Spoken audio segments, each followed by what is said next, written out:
महाभारत के अंत में पांडवों के स्वर्गारोहण की कथा एक महान और अद्भुत अध्याय है, जिसमें पांडवों के जीवन का अंतिम अध्याय समाहित है। द्वारका के समुद्र में डूबने और यदुवंशियों के नाश के बाद पांडवों ने परलोक जाने का संकल्प लिया। इस लेख में हम पांडवों के स्वर्गारोहण के सफर और उनके साथ एक कुत्ते के स्वर्ग तक पहुंचने की कहानी को विस्तार से जानते हैं। अर्जुन का इंद्रप्रस्थ में वज्र को राजा बनाना। महाभारत के अंत के बाद जब अर्जुन और अन्य पांडव यदुवंश के नाश के बाद हस्तिनापुर लौटे, तो अर्जुन ने श्री कृष्ण के पोते वज्र को इंद्रप्रस्थ का राजा बना दिया और पांडवों ने राजकाज छोड़ने का निर्णय लिया। महर्षि वेदव्यास ने उन्हें बताया कि उनके कर्तव्यों का पालन अब समाप्त हो चुका है और अब उनका परलोक गमन समय आ चुका है। युधिष्ठिर का परीक्षित को राजा बनाना। युधिष्ठिर ने महर्षि वेदव्यास की सलाह पर राज्य छोड़ने का निर्णय लिया। उन्होंने परीक्षित को हस्तिनापुर का राजा बनाकर पांडवों और द्रौपदी के साथ स्वर्ग की ओर यात्रा शुरू की। यात्रा के दौरान उनके साथ एक कुत्ता भी चलने लगा। पांडवों ने अनेक तीर्थों और नदियों का पार किया और उनका मार्ग उत्तर दिशा की ओर बढ़ा। स्वर्ग जाने की यात्रा में कठिनाइयां। यात्रा के दौरान पांडवों ने हिमालय की ओर बढ़ते हुए अनेक कठिनाइयों का सामना किया। सबसे पहले द्रौपदी गिर पड़ी, फिर सहदेव, नकुल और अर्जुन भी गिर पड़े।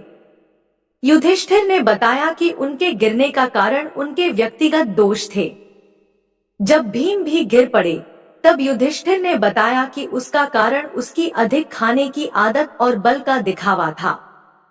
कुत्ते का स्वर्ग में साथ जाना।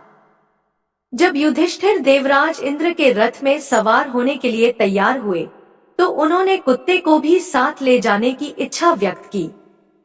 इंद्र ने मना किया और तब कुत्ते के रूप में यमराज ने युधिष्ठिर को बताया कि वह कुत्ता असल में यमराज है।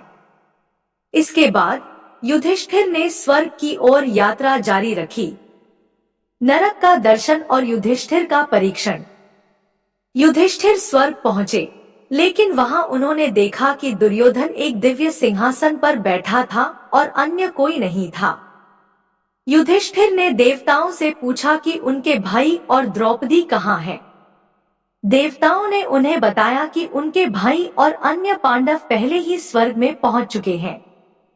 युधिष्ठिर को बताया गया कि उन्हें कुछ समय के लिए नरक का दर्शन हुआ, क्योंकि उन्होंने अश्वत्थामा के मरने के बारे में छल किया था।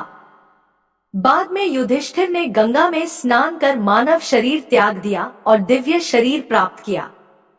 स्वर्ग में पांडवों की उपस्थिति। स्वर्ग में पांडवों के चारों भाई, द्रौपदी और अन्य महान व्यक्ति आनंद पूर्वक विराजमान थे। युधिष्ठिर ने भगवान श्री कृष्ण के दर्शन किए, जो अर्जुन के साथ उनकी सेवा कर रहे थे। वहां वह अपने भाइयों और अन्य महापुरुषों को देख प्रसन्न हुए।